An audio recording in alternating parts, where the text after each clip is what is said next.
Hello বন্ধুরা, আপনাদেরকে share করেছিলাম এই যে মকর সংক্রান্তির প্রথম পার্টটা আপনাদের সঙ্গে শেয়ার করেছিলাম।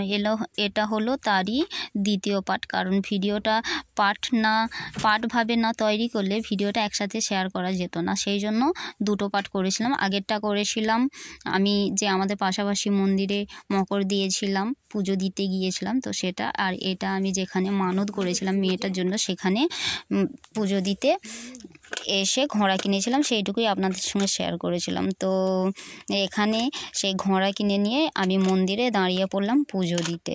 তো আরও ভিড় রয়েছে, সবাই যে যার মানত পূরণ করার জন্য এখানে এসেছে, ঘোড়া নিয়ে এসেছে, এখানে সব পুজো দিচ্ছে। আরও লোকজন আসছে সাইডে। তো গোটা দিনই এখানে হয়, সকাল থেকে চালু হয়, সন্ধ্যে অবধি এখানে পুজো দেওয়া হয়। তো এখানে আমি ভিতরে ঢুকে পড়েছি।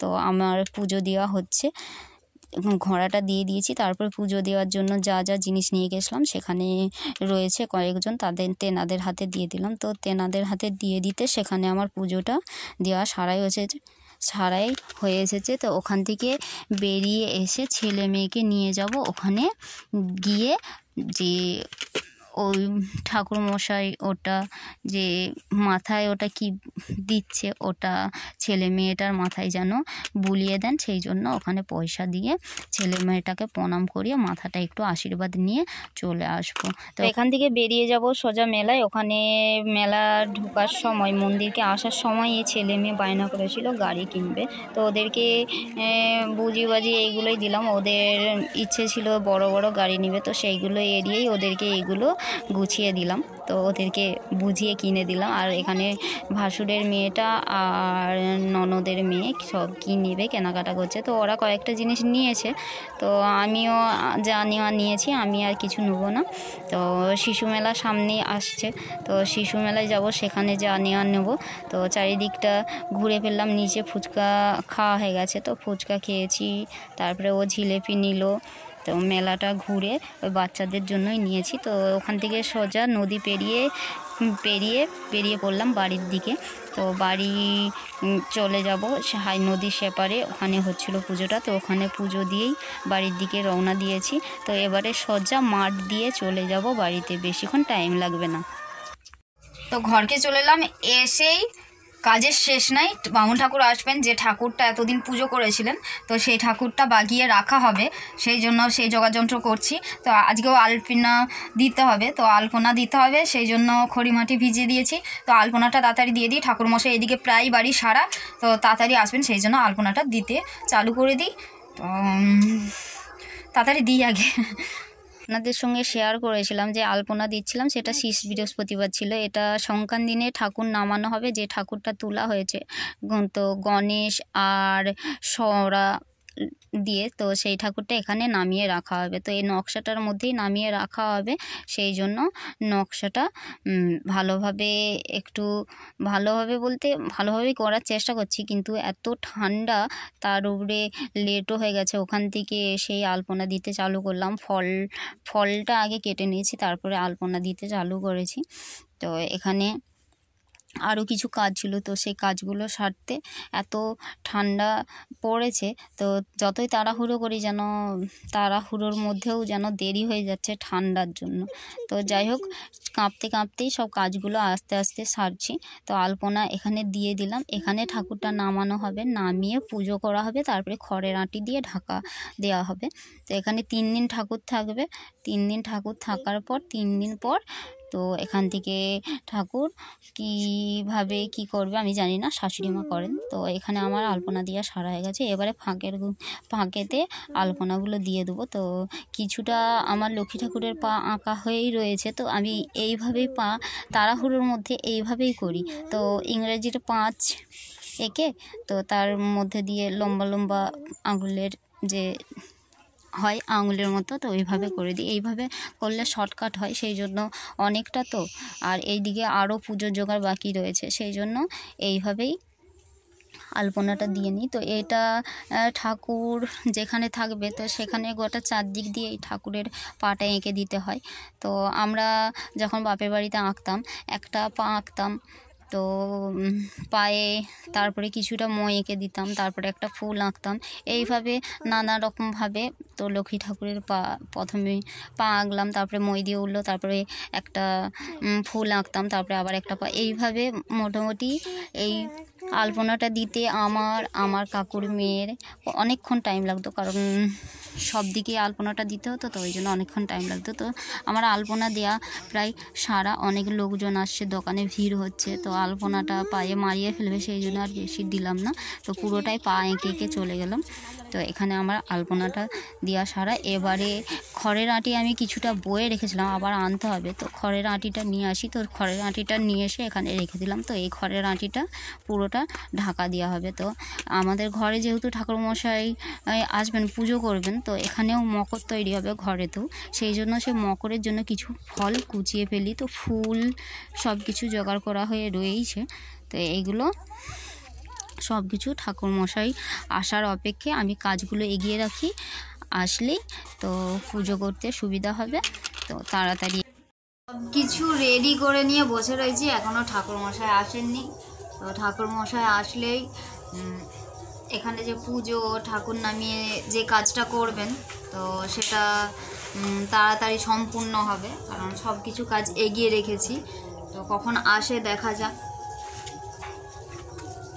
তো পাকার বাড়িতে সব কিছু রেডি করে দিয়ে চলে এলাম। এখানে শাশুড়ি মা নিজে হাতেই সব পিঠে তৈরি করতে লেগে পড়লেন, আমাকে আর পাচ্ছেন না। আমি সেখানে ওয়েট করছিলাম, এখান থেকে খুব ঠান্ডা লাগছিল, সেই জন্য পালিয়ে এলাম। তো শাশুড়িমার কাছে কিছুক্ষণ থাকি, তারপরে ঠাকুরমশাই এসে গেছেন, আমাকে শ্বশুরমশাই ডাকলেন। তো এসেই ঠাকুরমশাইয়ের কাছে তার আরও যে সকল জিনিসগুলো লাগবে আমি এগিয়ে দিলাম হাতের কাছে। তো এগিয়ে দিতে হবে, সেই জন্য তাড়াতাড়ি করে চলে এলাম। তো ধুনোর আগুন 2-3 বার ধরে করেও ধুনো চুরটা নিভে গেছে, তো সেটা নতুন করে জ্বালতে হবে। তারপরে প্রদীপ জ্বালা, ধূপ জ্বালা, তো এই সকল কাজগুলো রয়েছে, সেই জন্য এখানে ঠাকুরমশাইয়ের কাছে আমি বসে পড়ব। তো এখানে বসে ঠাকুরমশাইয়ের কাছে কাজগুলো সব সেরে নেব। তার উপরে শাশুড়িমা যেখানে তিনি ঘরে কাজটা করছেন, তো সেখানে তো একজনে সামলানো যাবে না, 2জন লাগবে। তো শাশুড়িমা সেখানে একাই করুক, এখানের কাজটা না সারা হলে তো আর যাওয়া যাবে না। এখানে মোটামুটি আমি যে মন্দির থেকে আসার পর যে এই কাজটাই হাত লাগাতে চালু করেছি, তো এই কাজটা থেকে আর বেরিয়ে যেতে পারছি না। এটার পর এটা, একটার পর একটা ঠিক কাজ এগিয়ে রাখতে হচ্ছে, কাজ করতে হচ্ছে। তো এই ধোয়া কাপড়ে আমি যদি অন্য জায়গায় কিছু কাজ করি, গা শকুর হয়ে যায়, তাহলে আমাকে আবার কাপড় বদলাতে হবে, সেই জন্য আমি আর অন্য কিছু কাজ করিনি। তো এই ঠাকুরমশাই আসারই অপেক্ষা করছিলাম, যদিও আসতে তিনি খুব লেট করেছেন। এখন প্রায় 9টা বাজছে। তো শীতকালের রাত এই 9টা যেন মনে হয় মানে পুরো শরীরটা কেঁপে উঠছে, এত শীত। তার উপরে ঠাকুরমশাইও চাদর গায়ে দেননি, তেনাকে বললাম যে চাদর গায়ে দেননি, তো তিনি বলছেন চাদর গায়ে দিয়ে কাজ করতে খুবই অসুবিধা হবে, সেই জন্য তিনি চাদর গায়ে দেননি। তো আমি এখানে তার সঙ্গে কিছু কথা বকবক করতে করতে তো কাজগুলো এগিয়ে দিতে চালু করলাম। তো তাড়াতাড়ি প্যাকাটি ছিল, ধুনোচুরটা জ্বালতে হবে বলে, তো প্যাকাটিটা সাইডেই ছিল, সেখান থেকে নিয়ে এসে ধুনোচুরটা জ্বালতে লেগে পড়লাম। তো ঠাকুরমশাই বসে রয়েছেন, আমার অপেক্ষা করছেন কখন ধুনোচুরের আগুনটা হবে।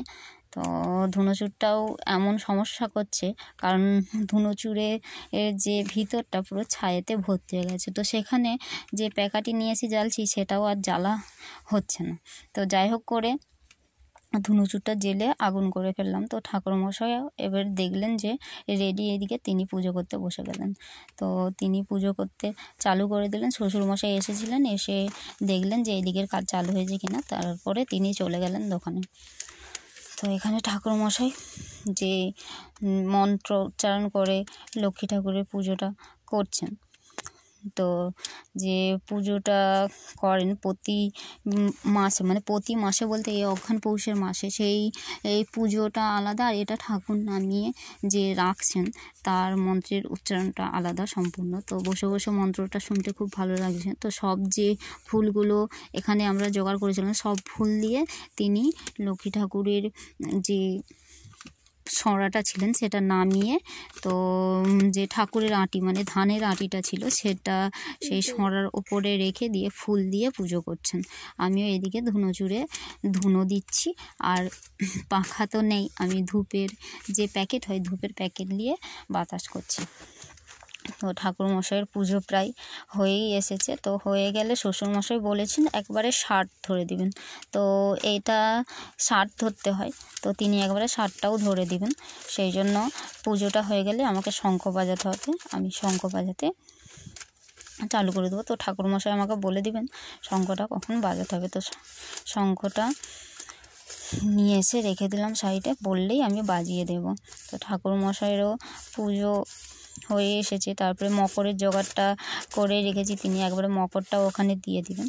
তো দিয়ে দিবেন, তিনি শঙ্খটা আনতে বললেন, তখন আমার আনা হয়নি, আমি শুনতে পাচ্ছি না, এত শীত পাচ্ছে। তো শঙ্খটা নিয়ে এসে বাজিয়ে দেব। তো ঠাকুরমশাই এবারে খড়ের আঁটি আনতে গেছেন, তো এগুলো দিয়ে ঠাকুরটাকে ঢাকা দিয়ে দিবেন।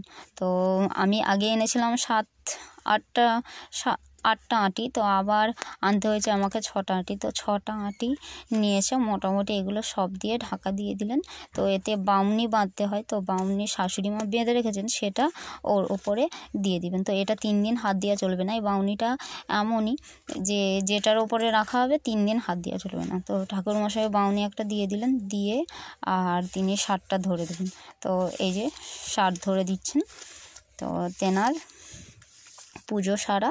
এবারে আমি আবার শঙ্খধ্বনিটা করে দিলাম, শঙ্খধ্বনি করে দিয়ে ঠাকুরমশাই এবারে বেরিয়ে যাবেন।